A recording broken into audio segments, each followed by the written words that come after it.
마태복음 13장 44절. 우리 한 절입니다. 우리 함께 큰 목소리로 읽도록 하겠습니다. 시작. 천국은 마치 밭에 감추인 보와 같으니 사람이 이를 발견한 후 숨겨두고 기뻐하며 돌아가서 자기의 소유를 다 팔아 그 밭을 사느니라. 아멘. 네, 복음과 전심이라는 주제로 말씀을 나누도록 하겠습니다. 지난주에 복음을 듣는 최고의 적이 노예 근성이라고 말씀드렸습니다. 노예 근성이란 복음은 좋은데 복음을 따르기를 싫어하는 태도라고 제가 말씀을 드렸습니다. 예배를 드리는 우리 마음에도 이러한 태도가 있습니다. 복음을 듣기는 좋아하지만 또 복음을 살기는 싫어하는 노예 근성에서 주님은 우리를 자유케 하시기를 원하십니다.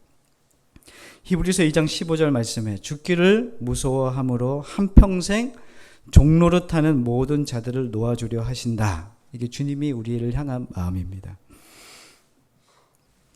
이 주님의 마음을 우리가 깨닫기를 간절히 소망합니다. 만남에는 법칙이 있습니다. 반쪽짜리 마음으로는 상대와의 친밀한 관계를 맺을 수가 없습니다. 전심의 사랑은 전심으로만 누릴 수 있습니다. 그래서 복음을 대하는 우리의 태도도 매우 중요합니다. 잠언서 8장 17절 말씀에 이렇게 기록됩니다. 나를 사랑하는 자들이 나의 사랑을 입으며 나를 간절히 찾는 자가 나를 만날 것이라. 이렇게 기록하고 있습니다. 복음 앞에 서는 우리의 태도는 어떠한지 살펴보라는 이야기죠. 좋다니까 한번 들어봅시다. 이런 정도의 마음에는 우리의 마음의 전심의 정도의 마음으로는 하나님의 전심의 마음이 우리에게 부어질 수가 없습니다. 예수님은 개나 소에게 진주를 던지지 말라고 말씀하셨습니다. 아무리 좋은 것을 주어도 진주의 가치를 알지 못하면 아무리 값진 진주라도 뱉어버리기 때문에 그렇습니다. 복음이 나에게 진짜가 되지 않는 이유는 복음의 가치만큼 내가 그 복음에 목숨을 걸지 않기 때문입니다. 하나님에 대하여 또 성경에 대하여 관심을 갖는 것으로 우리가 복음을 깨달았다라고 하는 것은 잘못된 생각입니다. 성경 공부만 좋아하는 사람도 분명히 있다는 것이죠. 복음에 초대하는 주님은 우리에게 이렇게 말씀하십니다. 요한복음 7장 37절 말씀 우리 함께 찾아볼까요? 요한복음 7장 37절입니다. 요한복음 7장 37절 말씀 함께 읽겠습니다. 명절 끝날 곧 큰 날에 예수께서 서서 외쳐 이르시되 누구든지 목마르거든 내게로 와서 마시라. 아멘. 분명히 얘기하고 있습니다. 누구든지 목마르거든 내게로 와서 마시라. 목마른 자가 뭐 한다고요? 생수를 찾는다는 겁니다. 이사야 55장 1절 말씀에도 이렇게 기록합니다. 너희 모든 목마른 자들아 물로 나오라. 이렇게 말씀하고 있습니다. 우리는 모든 사람이 복음을 들을 수 있도록 노력해야 됩니다. 그러나 오해하지 말아야 할 것은 배고프고 목마른 사람에게 먹을 것을 주어야지 정말 이 목구멍까지 먹을 것과 물이 차 있는 사람에게 산의 진미를 차려줘도 그 산의 진미를 보고도 뭐합니까? 신경질을 냅니다. 아무리 맛있는 음식도 여기까지 음식이 차 있으면 그것은 나에게 좋은 음식이 되지 않는다는 거죠. 자, 여러분에게 복음이 나의 살 길이라고 믿는다면 전심을 다해 그리고 여러분들의 필사각오로 이 복음 앞에 서야 합니다. 믿으라고 얘기하지 않습니다. 복음 앞에 서라고 말씀합니다. 마주하라고 이야기하고 있습니다. 사람은 누구나 마음을 다하고 뜻을 다하고 목숨을 다하는 어떤 것이 있습니다. 지금 내 마음에 실제로 무엇이 나를 움직이는 원동력인지를 따져보아야 합니다. 어디에 속했는지 누구를 따르고 나는 무엇을 사랑하고 무엇에 미쳐 있는지를 정확히 보아야 됩니다. 제가 지금 목이 좀 좋지 않아서 계속 이렇게 헛기침을 할 텐데 하여튼 양해해 주시기 바랍니다. 누가복음 12장 33절에 이렇게 되어 있어요. 너희 보물이 있는 곳에 너희 마음이 있다 라고 했습니다. 결국 내 가치관이 향하고 있는 곳에 내 마음이 가 있다는 것입니다. 우리 주일학교 아이들과 오늘 이런 말씀을 나눴어요. 그랬더니 아이들이 좋아하는 곳은 어디입니까? 다이소입니다. 다이소. 다 있는 거죠. 거기에 모든 것이 있습니다. 거기에서 우리 아이들이 할 수 있는 것은 자기가 가진 돈으로 모든 것을 살 수 있는 거예요. 우리 아이들 돈의 색깔을 얘기했더니 다 알아요. 예? 무슨 색깔이 비싼지 안다고요. 그러면 돈의 가치를 안다는 겁니까? 모른다는 이야기입니까? 예. 근데 우리는 돈의 가치는 아는데 복음의 가치를 몰라요. 자, 내 가치가 어디를 향하고 있는지를 보아야 됩니다. 학벌, 돈, 사람에 비쳐 있으면 오직 그것을 얻기 위해서 내 열심, 그리고 내 순정, 내 청춘을 모두 바쳐도 아깝지 않습니다. 피곤치도 않습니다. 아무리 힘들어도 견딥니다. 왜요? 내가 그것에 가치가 있으니까요. 여러분들이 지금 힘쏟고 내가 전심으로 대하고 있는 나의 가치가 있는 그것에 힘쓰고 있다면 여러분들이 아마 그것이 전심일 겁니다. 마태복음 13장 오늘 읽었던 말씀입니다. 이 주님은 천국에 대한 설명을 해 주시려고 이 비유를 말씀하신 겁니다. 천국은 절대 관념이나 고상한 신학이 아닙니다.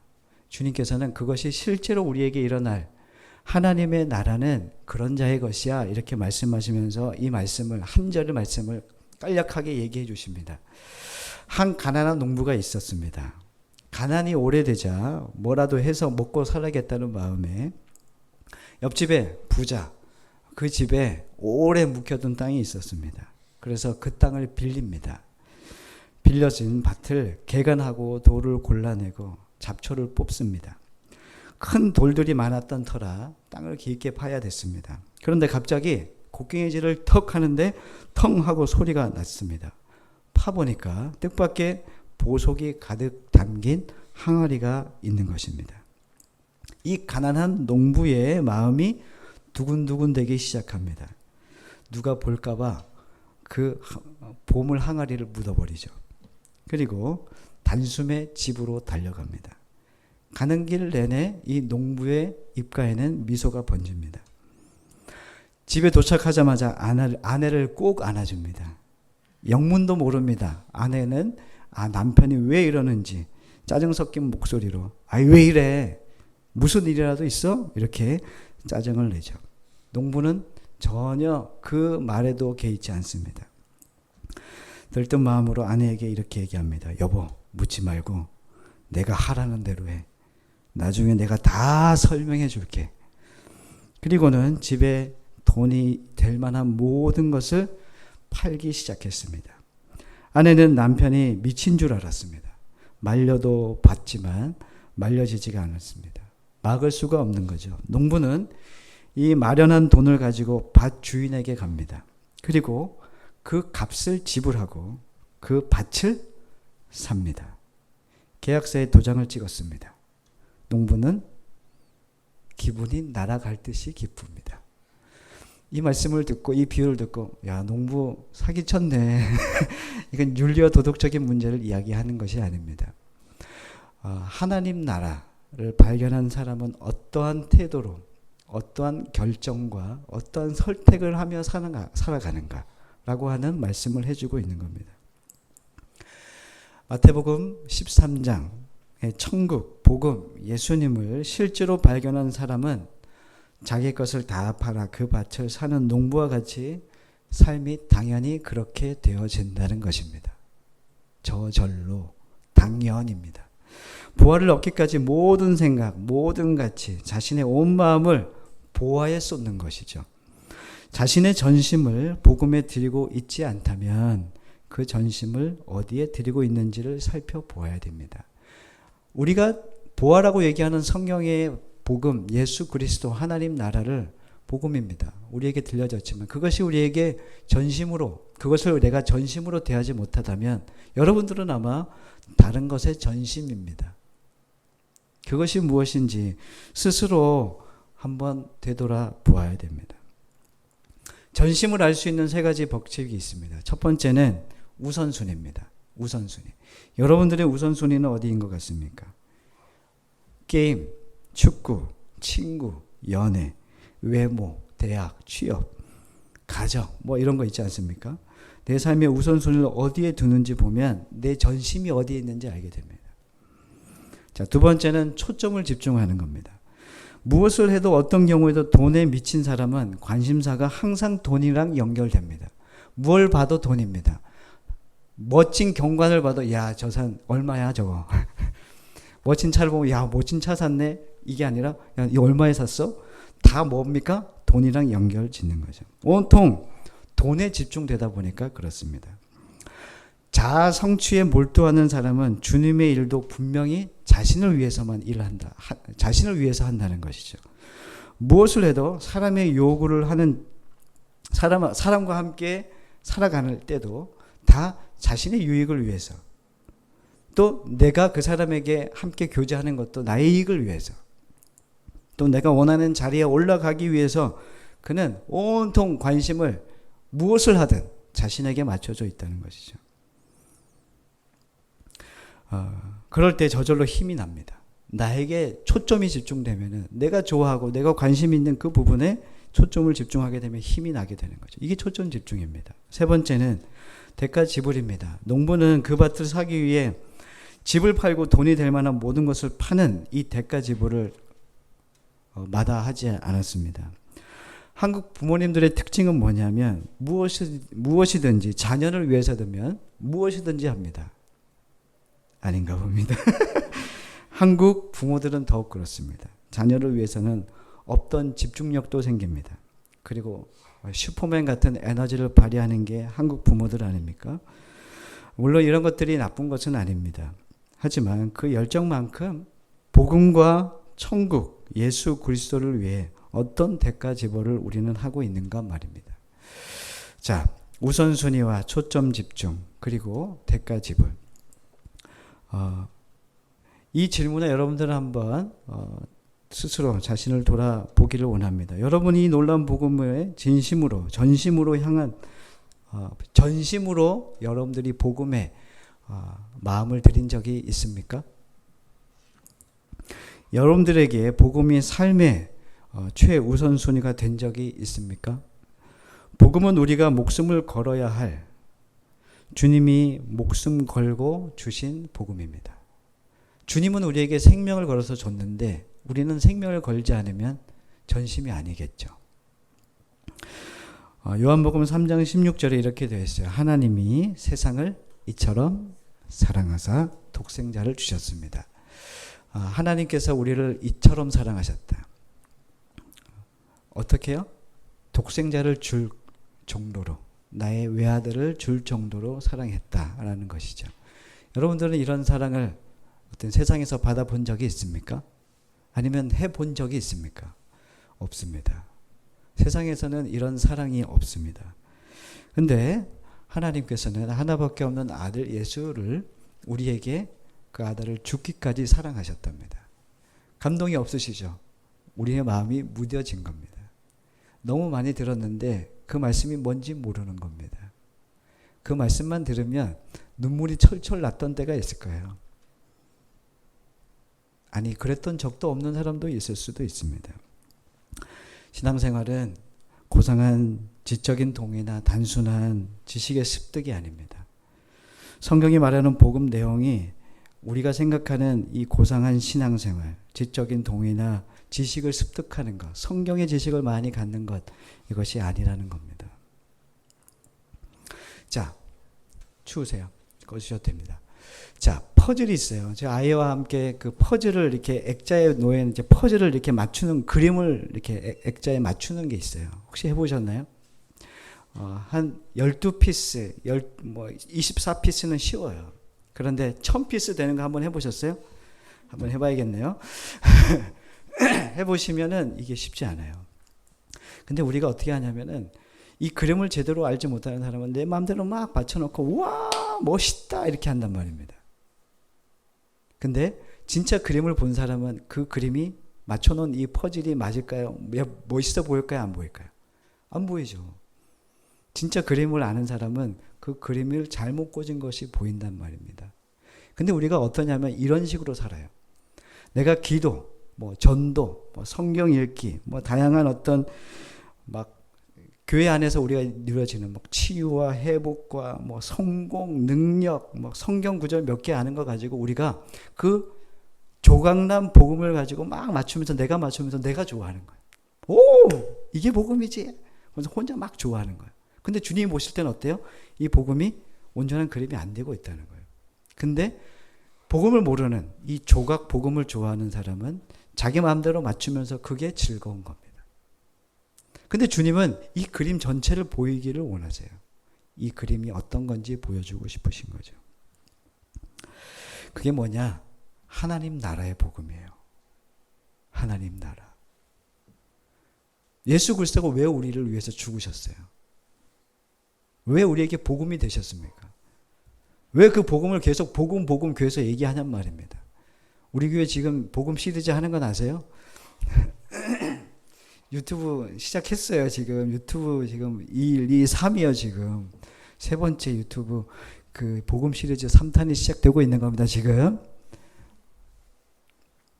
왜 이 복음을 저희가 지금 이렇게 강해하면서 지금 집중해서 우리가 이 복음 시리즈를 하고 있느냐? 이 총체적인 복음을 모르면 계속 우리는 이 조각난 복음을 가지고 좋아한단 말입니다. 욕조의 말입니다. 물이 담겨야 수영도 하잖아요. 근데 우리는 뭐 하냐면 계속 물을 얼린다고요. 기도 생활 탁 올려놓고, 전도 생활 탁 올려놓고, 말씀 구절 탁 외워놓고, 나의 가정이 회복된 거, 내 삶이 잘 되고 있는 거, 이 능력, 이런 거 막 세워놔요. 욕조에다가. 그럼 욕조에 지금 찼어요. 물이 차야 되는데 이 얼려놓은 기둥들을 각 세워놓으면 여러분들 이 욕조 안에 가서 수영할 수 있어요? 없어요? 수영을 못하겠죠. 목욕을 할 수 있어요? 없어요? 목욕 못해요. 욕조에는 물이 담겨야 돼요. 근데 신앙생활이 어떻게 됐냐면 조각난 복음처럼 계속 기둥을 세우는 일만 하고 있단 말이에요. 목회자 모임에서 이런 대화들이 공공연하게 나누어집니다. 한국 교회뿐만 아니라 어디든 복음이 그 나라에 들어가면은 그 복음으로 인해서 사람들은 변화되었어요. 아멘입니까? 우리나라 선교사님들 통해서 그 복음 하나 가지고 들어와서 사람들 그 복음을 듣고 변화되었단 말이죠. 그런데 처음에는 복음이 중요했어요. 그런데 시간이 지나자 이제는 살만합니다. 먹는 것에 불편함도 없고요. 경제적인 수준까지 아주 좋아졌습니다. 그래서 이제는 목회들 안에서 이렇게 얘기합니다. 복음이면 부족해. 자, 이제는 좀 심리학을 좀 가지고 들어와야겠어. 야, 교회 제대로 되려면 돈이 필요해. 야, 교회를 잘하려면 경영학이 필요해. 교회 핸들링을 해야 되잖아. 이거 잘하려면은 경영학이 필요해. 이렇게 세상의 도움을 받고 있습니다. 근데 이게 나쁜 건 아닌데 우리가 복음으로 사역하고 이 복음으로 온전히 그리스도인이 살고 교회가 온전히 세워지는 것이 많음에도 불구하고 어느 순간인가 복음이 계속 뭔가 촌스러워지기 시작했단 말입니다.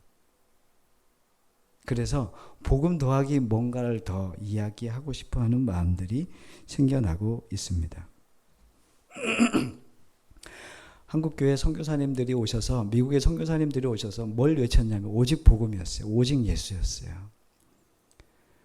그래서 연세대, 이화여대, 병원, 이 교육기관과 병원, 의료기관들이 세워졌던 것은 이 한국 땅에 그것이 필요했기 때문에 하나님 복음을 통해서 이루신 것들이지 복음 더하기 뭐가 아니었단 말이에요. 복음이면 충분했던 선교사들이 이 조선 땅에 와서 자신의 피를 쏟았단 말이에요. 그러면서 이 땅에 복음이 전파되기 시작했고 복음으로 교회가 세워졌단 말이에요. 그런데 이제는 복음이 촌스러워졌어요. 복음 얘기하면 야, 저 교회는 복음밖에 몰라. 야, 이거 그만 가겠다. 저기. 목사님 저 복음 그만해요. 이렇게 극단이에요. 복음밖에 얘기 안 해. 목사님 좀 치유도 얘기하시고. 교회 오면 좀 힐링도 하고 좀 그래야 되는데, 힐링 하시려면 밖에 나가시면 됩니다. 힐링을 하시면 돼요. 교회는 복음을 듣는 거예요. 그리고 그리스도인들은 복음을 사는 겁니다. 로마서 1장 16절에 이렇게 기록됩니다. 내가 복음을 부끄러워하지 아니하노니 이 복음은 모든 믿는 자에게 구원을 주시는 하나님의 능력이 됨이라. 먼저 유대인에게요, 그리고 헬라인에게로다. 사도 바울은 복음만으로 살아가는 것이 부끄럽지 않았어요. 사도 바울은 말입니다. 자신의 배경, 자신의 지식, 자신의 신분, 모든 것을 다 배선물로 여기면서 오물통에 쏟아 넣어도 아깝지 않았단 말입니다. 이것들보다 더 가치 있는 복음을 만났어요. 그게 뭡니까? 바로 예수 그리스도, 하나님의 복음이었습니다. 청년들이 어떤 얘기하냐면, 목사님 계속 그렇게 복음만 얘기해.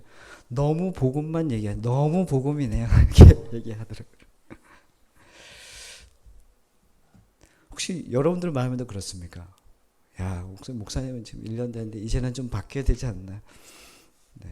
죽을 때까지 할 겁니다. 목회자에게 자랑, 그리스도인에게 자랑은 오직 복음, 예수 그리스도, 하나님의 그 나라를. 우리의 최종 목적지는 거기에요. 복음만 얘기하는 목사에게, 그리고 그리스도인들에게 세상은 왜 이렇게 융통성이 없냐 이야기합니다. 그런데 복음을 만났던 사도 바울은 자신이 경험한 이 진짜 복음을 경험하고 난 뒤에 다른 거 얘기하지 않았어요. 바울은 헬라 철학 쪽으로 능통했어요. 헬라 철학이 능통했고 유대주의에 아주 익숙한 사람이었어요. 유대인 중에 유대인, 그리고 헬라의 모든 이 지식을 습득한, 철학을 습득한 사람. 이 고대 이 두 사상이 아주 기둥이었단 말입니다. 근데 이 모든 것을 이해한 사람이 사도 바울이에요.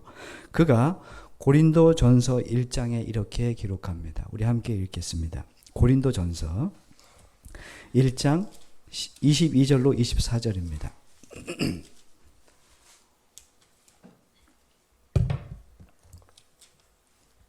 고린도전서 1장 22절 24절 함께 읽겠습니다. 22절 시작.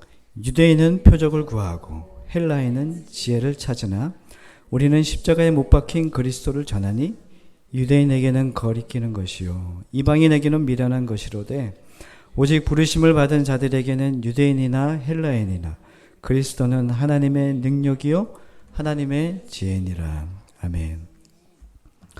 사도 바울이 외쳤던 그 복음은 사도 바울은 헬라 철학에 능통했고 유대주의에 살았던 사람이었기 때문에 그 삶의 패턴, 그 지식의 고상함을 다 알았던 자였습니다. 그런데 사도 바울이 복음을 만나고 이제는 그의 입술에 고백되는 것은 나는 이것만 자랑한다.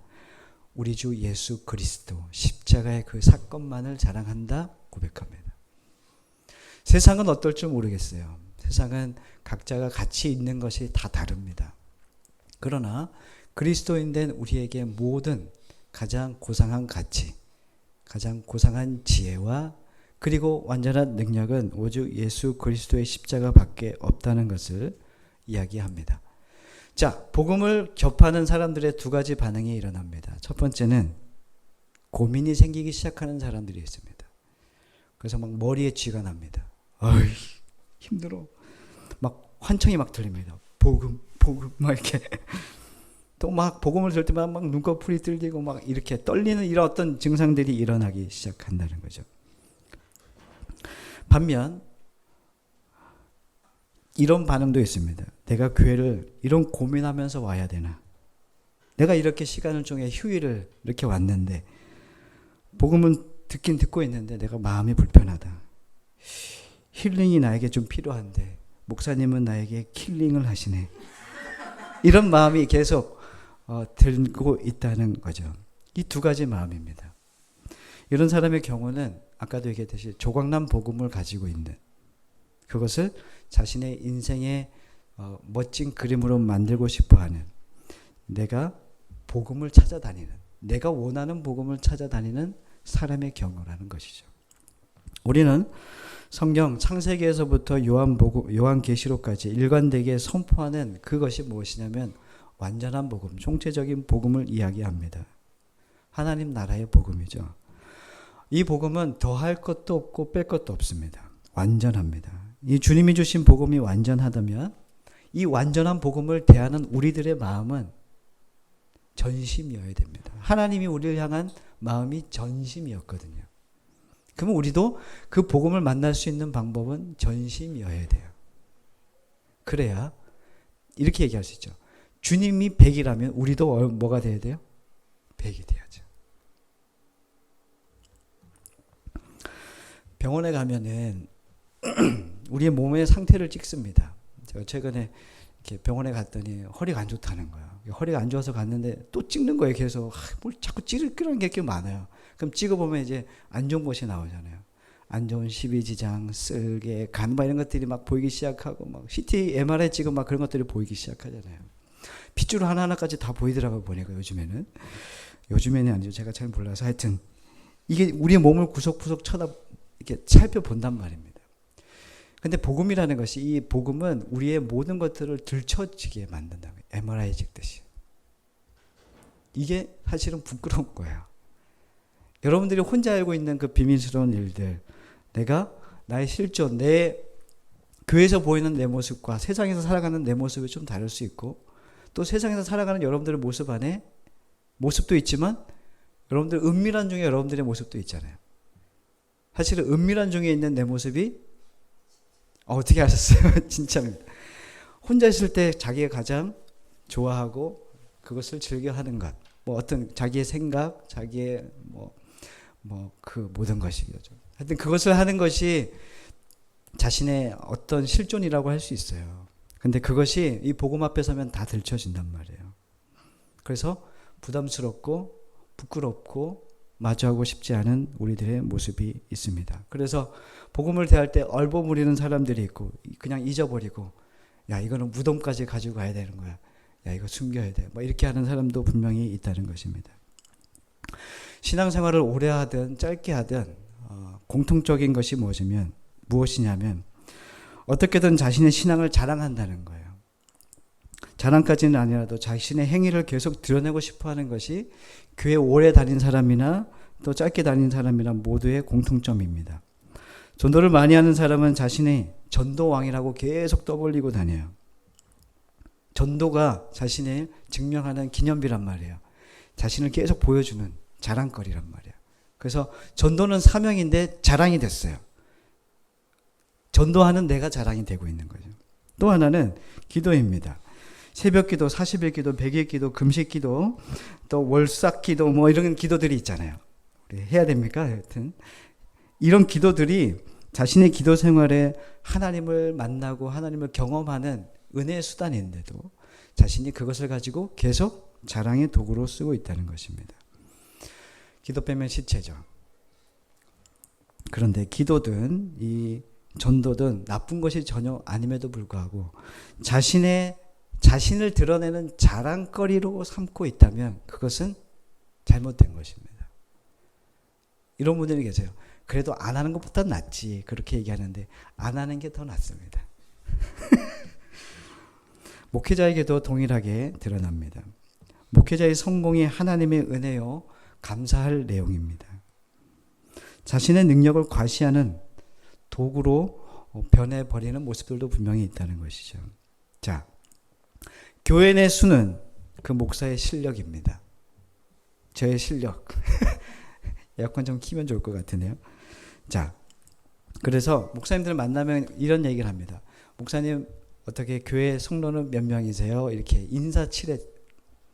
자, 좀 더 깊어지면 교회 예산은 얼마가 됩니까? 이렇게 얘기합니다. 자, 교인 수는 목사님의 능력입니다.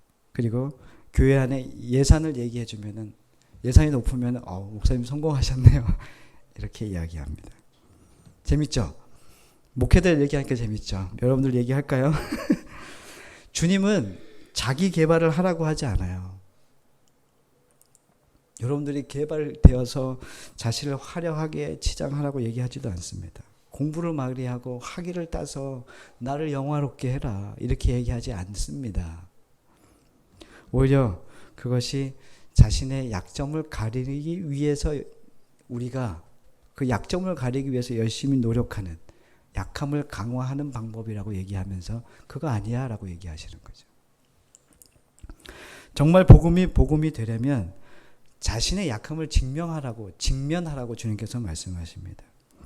자신의 약함을 통해 복음의 능력을 경험하도록 주님은 우리를 인도하십니다. 우리가 신앙생활하면서 많이 쓰는 단어가 은혜라는 말이죠. 은혜. 은혜가 뭔가? 내가 만들어낸 결과가 아니다 입니다. 하나님이 나에게 값없이 주신 사랑, 그것이 은혜입니다. 그런데 많은 사람들이 은혜를 강조하면서 자신의 열심에 치우쳐 있단 말입니다.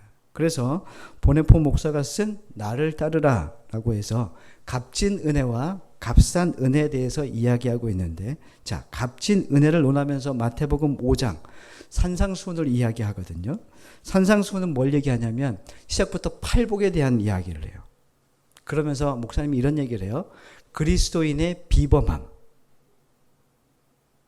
그러면서 보네포 목사님은 팔복을 통해서 그리스도인은 이 그리스도의 부름 자체가 비범하다. 비범한 자세로 살아야 된다. 복음이 그렇다. 당신에게 주신 그 복음이 그렇다. 그래서 미래에 긴장을 하며 살아가라. 그런데 중요한 것은 뭐냐? 내가 그것을 얻기 위해서는 무엇인가 포기해야 된다는 것이다. 비범함이라는 것은 내가 비범한 이 각오를 가지고 내가 예전에 좋아하던 모든 것들을 뭐 하라고요? 포기하는 거. 포기하는 삶은 비범함이라는 겁니다. 그래서 이 보네포 목사님은 그 비범함을 여기에서 강조하고 있습니다. 자, 나의 약점이 아프더라도 마주해야 됩니다. 마주하지 않고서는 그것이 해결되지 않습니다. 나의 이 약함이 회복되기 위해서는 이것을 치료하시는 주님께 나의 이 모든 약함을 드러내야 됩니다. 그때 하나님께서 그것을 회복하시고 온전하게 하셔서 은혜를 담으신다는 겁니다. 구멍나 있는 이 깨져 있는 그릇에 욕쪽이 계속 샌단 말입니다. 근데 우리는 그것을 강화하고 싶어요. 내가 스스로 그 강화하려고 한다는 겁니다. 그런데 주님은 그거 마주해야 돼. 그거 인정해야 돼. 그때 내가 치료하고 여기에 이 너라고 하는 이 너의 존재에 은혜를 담기를 원하거든. 내가 치료해야 더 이상 안 새거든. 이것을 주님께서 가르쳐 주고 싶으신 겁니다. 그래서 시편 기자는 시편 51편 17절에 이렇게 얘기합니다. 제가 읽을게요. 하나님께서 구하시는 제사는 상한 심령이라 하나님이여 상하고 통회하는 마음을 주께서 멸시하지 아니하시느니라. 아멘. 주님이 원하시는 마음, 제사는 뭐라고요? 상한 심령, 상하고 통회하는 마음입니다. 상하고 통회하는 마음, 상한 심령이 없으면 주님을 안 찾는다는 말입니다. 주님이 없어도 믿을 구석이 있습니까? 없습니까? 있지요.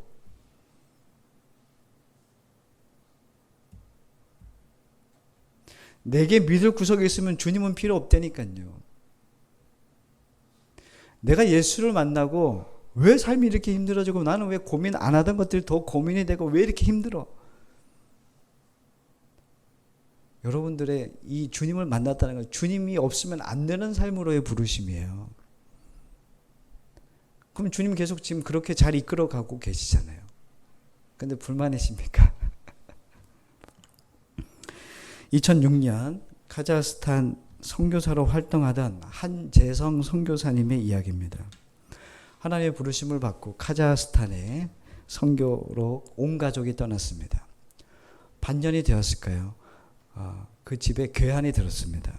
그래서 이 남편 선교사님은 아이들을 학교에 데려다 주러 제 차를 타고 학교에 갔습니다. 아침이었죠.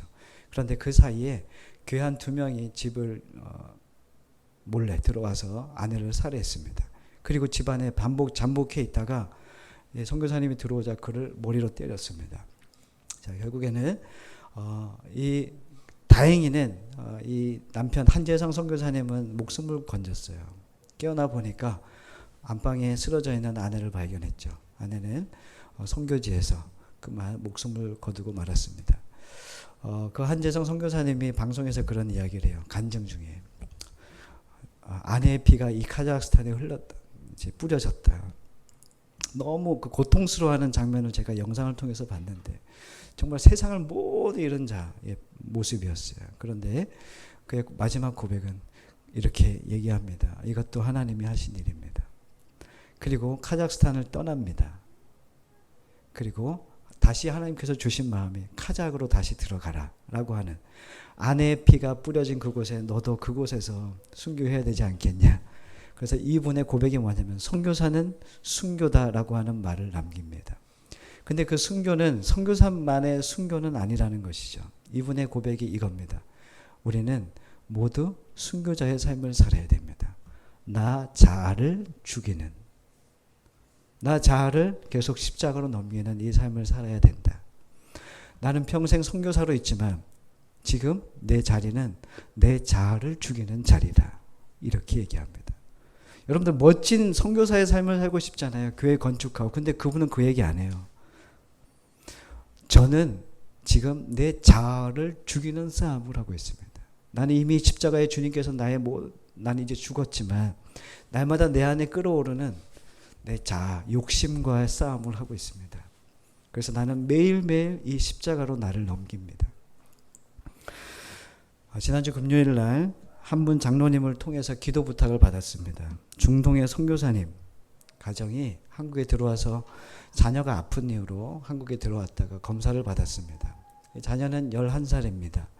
병원 검사를 받았더니 열이 계속 올라서 검사를 받았더니 뇌수막염이라고 하는 병에 걸린 것 같다. 큰 병원으로 가보라 라고 하는 이야기를 듣고 큰 병원에서 검사를 받았더니 림프암, 일종의 혈액암이라고 얘기하더라고요. 림프암에 걸렸다. 판정을 받게 됩니다. 이미 목과 배에 전이가 되어 있는 상황입니다. 항암 치료를 받아야 하고, 자, 더 이 뼈까지 전이가 되었는지는 검사를 해봐야 한다는 말을 저에게 보내주시고 기도 부탁을 해주셨습니다. 이 선교사님을 제가 알고 있어서 명문대학교를 나오시고 또 명문 누구나 가고 싶어하는 직장에 취직하여 살다가 복음을 만나고 주를 위해 살고 싶다. 고백과 함께 주님께 헌신하기로 했습니다. 이 복음이었던 것 같습니다. 전심으로 주님을 대한 것 같습니다. 누가 다른 사람이 보기에는 왜 저렇게 극단이냐, 왜 저 좋은 환경을 내려놓고 저렇게 갔느냐라고 얘기합니다. 그러나 이 선교사님은 전심으로 복음을 만난 것 같습니다. 그리고 전심으로 주님을 쫓고 있었습니다. 이제 그의 가정에는 예상하지 못한 환경이 놓여졌습니다. 이제 자녀와 함께 그 치료 과정을 견뎌야 하는 자녀와 그것을 지켜봐야 되는 삶이 그들에게 놓여져 있습니다.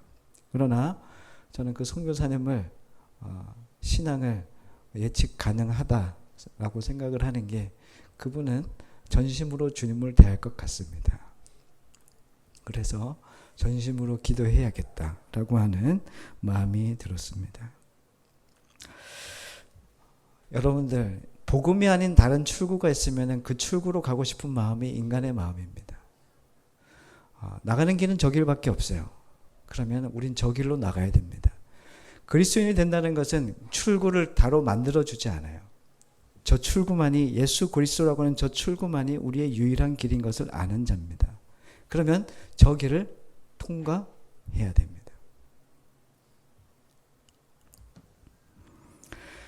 그리스도인의 시작도 복음이고 마지막도 복음입니다. 여러분들은 지금 복음을 대하는 여러분들의 자세가 어떤 것 같습니까? 나는 처음에 복음이었는데 지금은 아닙니까? 아니면 난 복음으로 시작해 본 적이 없습니까? 이민사회의 어느 장로님의 이야기입니다. 유력한 집안, 사회적으로 성공했고 인품도 훌륭한 기둥 같은 목사님이 섬기는 장로님이 한 교회를 함께 이 목사님과 섬기고 있었습니다. 어느 날 갑자기 이 장로님이 몸이 좀 좋지 않아서 병원에 가서 검사를 했더니 말기암 진단을 받게 됩니다. 몇 개월 살지 못한다는 시한부 선고를 받고 충격에 몸져 누웠습니다. 이 장로님은 모든 성도들에게 귀감이 되고 본받기를 원하는 장로님이셨는데 마음이 어렵고 고통스러워 몇 차례 예배를 빠지기 시작하셨습니다. 그러자 이 교회 담임 목사인 젊은 목사가 그 장로님을 찾아가셨습니다. 그리고 예배를 드리고 장로님에게 질문을 했습니다. 장로님, 주님 의지하시지요? 그랬더니 장로님은 아무 대답이 없습니다. 그러다 며칠 병세가 더 악화되자 다시 장로님을 찾아가셔서 목사님께서 예배를 드리시고 이렇게 얘기합니다. 장로님, 지금까지 교회를 섬기고 하나님 나라를 위해 잘 섬기신 것이 너무 귀합니다. 하나님께서 능력으로 고쳐주실 수도 있지만 또 하나님 맞이하실 준비도 하셔야 됩니다. 장로님, 하나님 나라는 주님의 공로로 가는 거 믿으시죠? 이렇게 물었습니다. 그러자 장로님이 대답이 없습니다. 그러자 다시 이 목사님이 다시 질문을 드렸습니다. 그러자 눈을 감고 있던 장로님이 눈을 뜨시면서 벌떡 상체를 들어 올리시면서 이렇게 얘기합니다. 예수고 뭐고 다 귀찮아. 가. 맞습니다. 그리고 운명하셨습니다. 실제 있었던 이야기입니다. 눈에 보이는 게 전부가 아닙니다. 복음을 대하는 마음이 진심이냐 아니면 사람의 칭찬이냐, 정말 복음을 대하는 우리의 마음이 전심인가. 주님은 우리에게 전심 100%인데 나는 주님에 대하여 어떤 마음인가. 믿음은 바라는 것들의 실상이라고 그랬습니다. 내가 복음을 대하는, 이 복음을 믿는 나는 이것이 나에게 실제 나에게 어떠한 가치가 있는가, 어떠한 영향력이 있는가 보셔야 됩니다. 복음을 그냥 스치듯이 만나면 안 돼요. 교회, 여러분들은 뭐 세련된 교회도 아닌데 신앙생활을 왜 합니까? 이 복음이 좋아서 아닙니까? 이 복음의 능력 때문 아닙니까? 예수 그리스도 때문 아닙니까? 이렇게 잘 믿다가 한순간에 그 내가 원하지 않는 삶 앞에서 주님 원망하고 그냥 눈을 감아버리는 분도 계십니다. 그러나 어떤 이는 저렇게 주님을 거부하다가 나락으로 떨어진 자신의 인생 앞에 자신이 한 번도 자신의 인생을 책임지려고 노력해봐도 책임지지 않는 것을 이제 깨닫게 되므로 그 마지막에 주님을 만났던 사람도 있습니다. 중요한 것은 시작이 어떻든 지금 나는 어떤가, 주님을 향한 전심인가, 복음 앞에 나는 전심으로 서 있는가를 점검하라고 주님은 말씀하십니다. 주님이 원하시는 것은 상한 심령이라고 말씀드렸습니다. 가난한 마음으로 주님 앞에 서시는 여러분들과 제가 되기를 원합니다. 기도하겠습니다.